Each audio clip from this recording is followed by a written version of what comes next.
Alright, we're at the halfway through page 64. We have this very helpful cat here. Say hello to Carissa. Helpful cat. Okay. We're halfway through 64. No, they did not bury me, though there is a period of time which I remember mistily with a shuddering wonder, like a passage through some inconceivable world that had no hope in it and no desire. I found myself back in the sepulchral city, resenting the sight of people hurrying through the streets to filch a little money from each other, to devour their infamous cookery, to gulp their unwholesome beer, to dream their insignificant and silly dreams.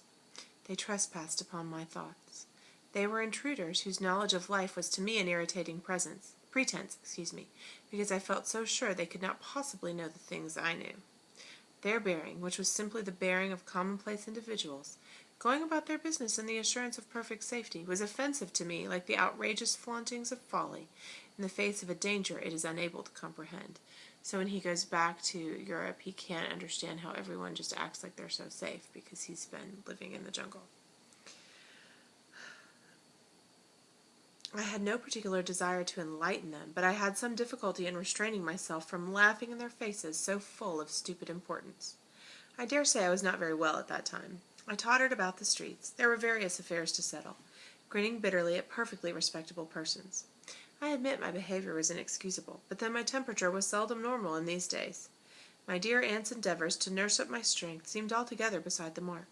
It was not my strength that wanted nursing. It was my imagination that wanted soothing. Excuse me. I kept the bundle of papers given me by Kurtz, not knowing exactly what to do with it. His mother had died lately, watched over, as I was told, by his intended. A clean-shaven man, with an official manner and wearing gold-rimmed spectacles, called on me one day and made inquiries, at first circuitous, afterwards suavely pressing, about what he was pleased to denominate certain documents. I was not surprised, because I had 2 rows with the manager on the subject out there. I had refused to give up the smallest scrap of that package, and I took the same attitude with the spectacled man. He became darkly menacing at last, and with much heat argued the company had the right to every bit of information about its territories.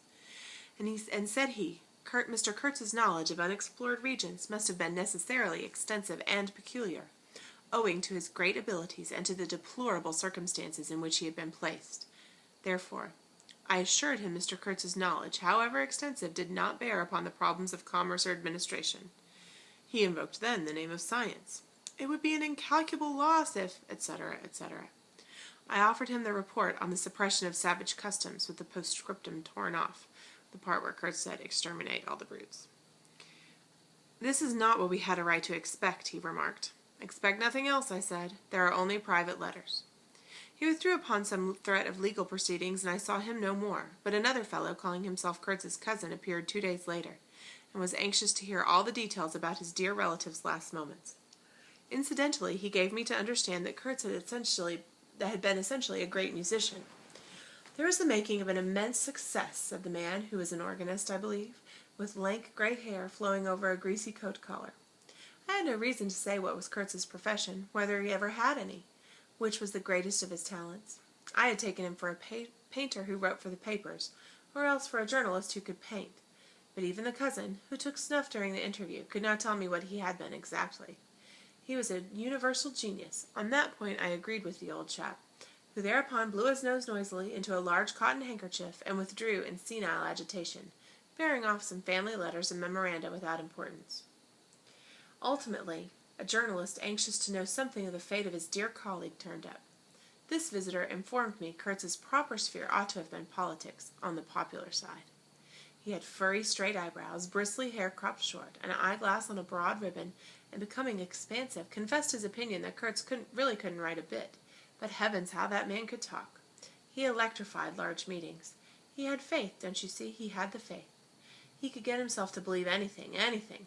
He would have been a splendid leader of an extreme party. "What party?" I asked. "Any party," answered the other. He was an extremist. Did I not think so? I assented. Did I know, he asked, with a sudden flash of curiosity, what it was that had induced him to go out there?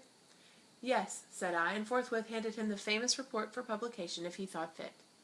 He glanced through it hurriedly, mumbling all the time, judged it would do, and took himself off with the splendor.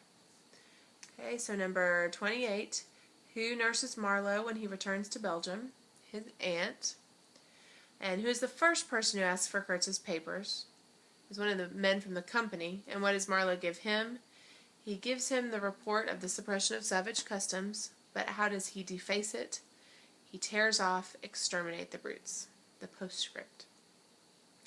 And number 30, who is the second person who asks for Kurtz's papers, it's one of the cousins, and one of Marlowe's cousins. I'm sorry, not one of Marlowe's cousins, one of Kurtz's cousins. And what does Marlowe give him? Some family letters and unimportant memos.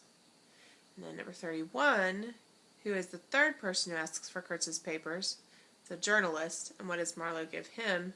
A report on the suppression of savage customs. Then I was left at last with a slim packet of letters and the girl's portrait. She struck me as beautiful. I mean, she had a beautiful expression. I know that the sunlight can be made to lie too, yet one felt that no manipulation of light and pose could have conveyed the delicate shade of truthfulness upon those features. She seemed ready to listen without mental reservation, without suspicion, without a thought for herself. I concluded I would go and give her back her portrait and those letters myself. Curiosity? Yes, and also some other feeling, perhaps. All that had been Kurtz's had passed out of my hands. His soul, his body, his station, his plans, his ivory, his career. There remained only his memory and his intended, and I wanted to give that up, too, to the past, in a way, to surrender personally all that remained of him with me to that oblivion which is the last word of our common fate. I don't defend myself. I had no clear perception of what it was I really wanted. Perhaps it was an impulse of unconscious loyalty, or the fulfillment of one of those ironic necessities that lurk in the facts of human existence. I don't know. I can't tell. But I went. So where is Marlowe taking the rest of Kurtz's papers? Number 32. He's taken them all to Kurtz's fiancée. I thought his memory was like the other memories of the dead that accumulate in every man's life, a vague impress on the brain of shadows that had fallen on it, their swift and final passage. But before the high and ponderous door, between the tall houses of a street as still and decorous as a well-kept alley in a cemetery, I had a vision of him on the stretcher, opening his mouth voraciously, as if to devour all the earth with all its mankind. He lived then before me. He lived as much as he had ever lived, a shadow insatiable of splendid appearances, of frightful realities, a shadow darker than the shadow of the night, and draped nobly in the folds of a gorgeous eloquence. The vision seemed to enter the house with me, the stretcher, the phantom bearers, the wild crowd of obedient worshippers, means the Africans, the gloom of the forest, the glitter of the reach beyond between the murky bends, the beat of the drum, regular and muffled like the beating of a heart, the heart of a conquering darkness. It was a moment of triumph for the wilderness, an invading and vengeful rush which, it seemed to me, I would have to keep back alone for the salvation of another soul. In the memory of what I had heard him say afar there, with the horned shapes stirring at my back, in the glow of fires within the patient woods, those broken phrases came back to me, were heard again in their ominous and terrifying simplicity. I remember his abject pleading, his abject threats, the colossal scale of his vile desires, the meanness, the torment, the tempestuous anguish of his soul. And later on I seemed to see his collected, languid manner, when he said one day, "This lot of ivory now is really mine. The company did not pay for it. I collected it myself at a great personal risk. I'm afraid they will try and claim it as though it is theirs, though. It is a difficult case. What do you think I ought to do? Resist? Hey, I want no more than justice." He wanted no more than justice. No more than justice. I rang the bell before a mahogany door on the first floor, and while I waited he seemed to stare at me out of the glassy panel, stare with that wide and immense stare, embracing, condemning, loathing all the universe. I seemed to hear the whispered cry, "The horror, the horror." So he's imagining Kurtz's face looking back out at him while he's waiting for the Kurtz's fiancée to answer the door. Hey, you be still. The dusk was falling. I had to wait in a lofty drawing room with 3 long windows from floor to ceiling that were like 3 luminous and bedraped columns. The bent gilt legs and backs of the furniture shone in indistinct curves. The tall marble fireplace had a cold and monumental whiteness. A grand piano stood massively in a corner, with dark gleams on the flat surfaces like a somber and polished sarcophagus. A high door opened, closed. I rose. She came forward, all in black, with a pale head floating towards me in the dusk. She was in mourning. It was more than a year since his death, more than a year since the news came. She seemed as though she would remember and mourn forever. She took both my hands in hers and murmured, "I heard you were coming." I noticed she was not very young. Not girlish. She had a mature capacity for fidelity, for belief, for suffering. The room seemed to have grown darker, as if all the sad light of the cloudy evening had taken refuge on her forehead. This fair hair, this pale visage, this pure brow seemed surrounded by an ashy halo from which the dark eyes looked out at me. Their glance was guileless, profound, confident, and trustful. She carried her sorrowful head as though she were proud of that sorrow, as though she would say, I alone knew how to mourn for him as he deserves. But while we were still shaking hands, such a look of awful desolation came upon her face that I perceived that she was one of those creatures that are not the playthings of time. For her he had died only yesterday, and by Jove the impression was so powerful that for me too he seemed to have died only yesterday, nay, this very minute. I saw her and him in the same instant of time, his death and her sorrow. I saw her sorrow in the very moment of his death. You understand? I saw them together. I heard them together. She had said with a deep catch of the breath, "I have survived," while my strained ear seemed to hear distinctly, mingled with her tone of despairing regret, the summing up whisper of his eternal condemnation. I asked myself what I was doing there, with a sensation of panic in my heart, as though I had blundered into a place of cruel and absurd mysteries, not fit for a human being to behold. She motioned me to a chair. We sat down. I laid the packet gently on the little table, and she put her hand over it. "You knew him well," she murmured, after a moment of mourning silence. Silence, yes. "Intimacy grows quickly out there," I said. "I knew him as well as it is possible for one man to know another." "And you admired him," she said. "It was impossible to know him and not to admire him, was it?" "He was a remarkable man," I said unsteadily. Then, before the appealing fixity of her gaze that seemed to watch for more words on my lips, I went on. "It was impossible not to—" "Love him," she finished eagerly, silencing me into an appalled dumbness. "How true, how true! But when you think no one knew him so well as I had all his noble confidence. I knew him best." "You knew him best," I repeated. And perhaps she did. But with every word spoken, the room was growing darker, and only her forehead, smooth and white, remained illumined by the unextinguishable light of belief and love. So, number 33, what surprises Marlowe about Kurtz's intended? She's older, she's not girlish. "You were his friend," she went on. "His friend," she repeated a little louder. "You must have been if he had given you this and sent you to me. I feel I can speak to you, and oh, I must speak. I want you who have heard his last words, to know I have been worthy of him. It is not pride. Yes, I am proud to know I understand him better than anyone on earth. He told me so himself. And since his mother died, I have had no one to—" I listened. The darkness deepened. I was not even sure whether he had given me the right bundle. I rather suspect he wanted me to take care of another batch of his papers, which, after his death, I saw the manager examining under the lamp. And the girl talked, easing her pain in the certitude of my sympathy. She talked as thirsty man drank. I had heard that her engagement with Kurtz had been disapproved of by her people. He wasn't rich enough or something, and indeed I don't know whether he had not been a pauper all his life.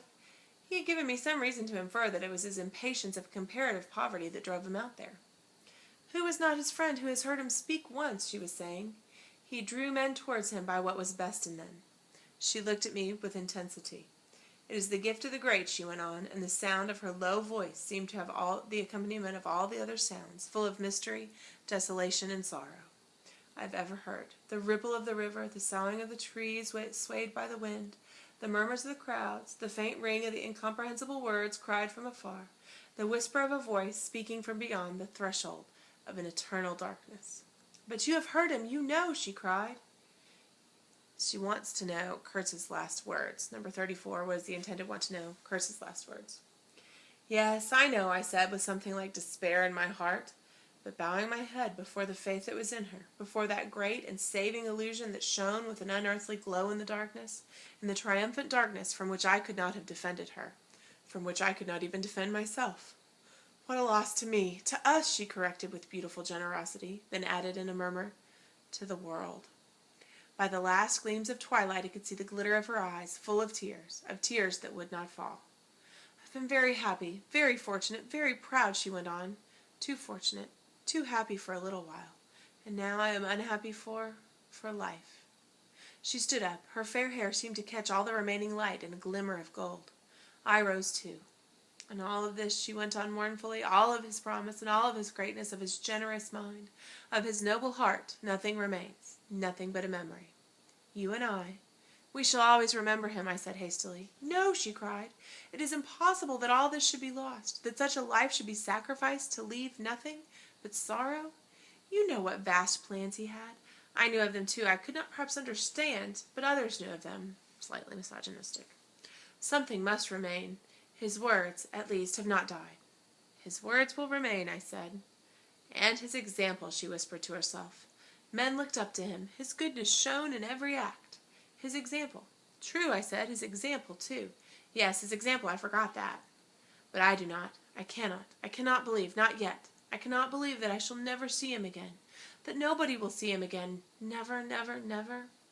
She put out her arms as if after a retreating figure, stretching them back and with clasped pale hands across the fading and narrow sheen of the window. Never see him?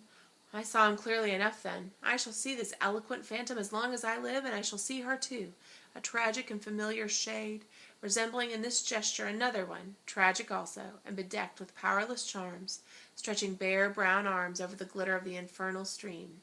The stream of darkness. He's comparing Kurtz's fiancée to the woman that apparently he was sleeping with in the jungle, the African woman. She said very low, "He died as he lived." Zen, said I, with dull anger stirring in me, was in every way worthy of his life. And I was not with him, she murmured. My anger subsided before a feeling of infinite pity. Everything that could be done, I mumbled. Ah, but I believed in him more than anyone on earth, more than his own mother, more than himself. He needed me. I would have treasured every sigh, every word, every sign, every glance. I felt a chill grip on my chest. Don't, I said in a muffled voice. Forgive me. I've mourned so long in silence, You were with him to the last? I think of his loneliness. Nobody near to understand him as I would have understood. Perhaps no one to hear? To the very end, I replied shakily. I heard his very last words. I stopped in a fright. Repeat them, she murmured in a heartbroken tone. I want something to live with. I was on the point of crying at her. Don't you hear them? The dusk was repeating them in a persistent whisper all around us, in a whisper that seemed to swell menacingly, like the first whisper of a rising wind. The horror, the horror. His last word, to live with, she insisted. Don't you understand? I loved him. I loved him. I pulled myself together and spoke slowly. The last words he pronounced was, your name. I heard a light sigh, and then my heart stood still, stopped dead short by an exulting and terrible cry, by a cry of inconceivable triumph and of unspeakable pain. I knew it, I was sure. She knew, she was sure. I heard her weeping. She had hidden her face in her hands. It seemed to me that the house would collapse before I could escape, that the heavens would fall upon my head. But nothing happened. The heavens do not fall for such a trifle. Would they have fallen, I wonder, if I had rendered Kurtz that justice which was his due? Hadn't he said he wanted only justice? But I couldn't. I could not tell her. It would have been too dark altogether. Marlowe ceased and sat apart, indistinct and silent, in the pose of a meditating Buddha. Nobody moved for a time. We've lost the first of the ebb, said the director suddenly. I raised my head. The offing was barred by a black bank of clouds, and the tranquil waterway, leading to the uttermost ends of the earth, flowed somber under an overcast sky, seeming to lead into the heart of an immense darkness. So number 35, what was the lie that Marlowe tells? He says that Kurtz's last words were the intended's name. All right, study your study guides. Quiz on Thursday and Wednesday. Say goodbye to the kitty. Bye, kitty.